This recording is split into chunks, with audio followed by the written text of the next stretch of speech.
For the past 50 years, Zimbabwe stone sculpture has been a contemporary art phenomenon that has played a significant role in the development of art from Africa. Amazingly enough, the largest collection of this art form on display is right here in Loveland, Colorado at Chapungu Sculpture Park. Let's meet Roy Guthrie, the curator at Chapungu Sculpture Park, and learn more about this fascinating exhibit of African art. We came here in 2004 after doing a big exhibition in the Denver Botanic Gardens. It's on 30 acres and it's beautifully organized. In fact, the park has won an award, an architectural award for its design.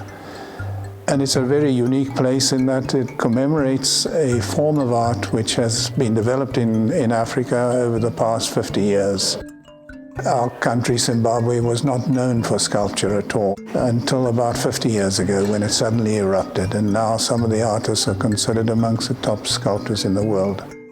The artists, they do not draw, they do not measure, they do not regard stone as inanimate to be hammered to their own preconceived idea. But if you ask the artist how he puts a life in the stone, he looks at you as though you don't know what you're talking about. And he'll reply, the life is in the stone. Now, these people work only in stone, and they know that. But if you come across artists from this part of the world who work continuously in stone, and you say to them, is the stone dead? They'll say the same thing. The stone has its own life. You have to know how to work it. And even granite, which is so very, very hard, can be worked with hand techniques.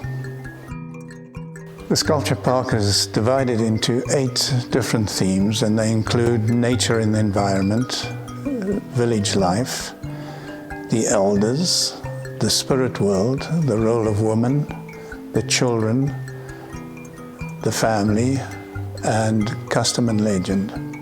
So when walking through the park, you walk from one section to another, and there in each section are 10 sculptures related to that particular theme. And so the total amount of sculptures are 82, the 10 in each section and then 2 separate ones on adjacent corners. I think if you walked through that sculpture park, you would come away with a feeling of the depth and the wisdom of this particular African culture. And that's what we want to portray.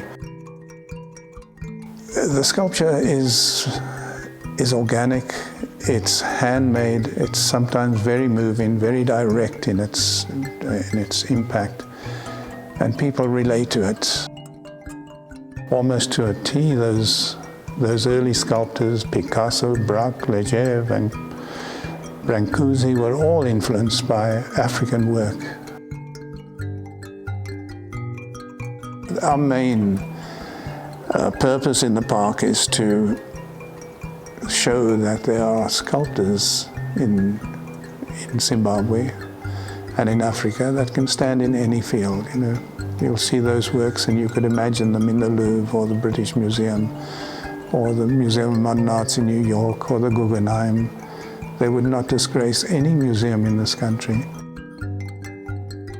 It's not often acknowledged, but there's probably more Shona sculpture, Zimbabwe sculpture in homes than probably any other form of sculpture at the moment. It's affordable. You can associate with it. It brings pleasure for years and years, and so really it's very collectible and very sought after.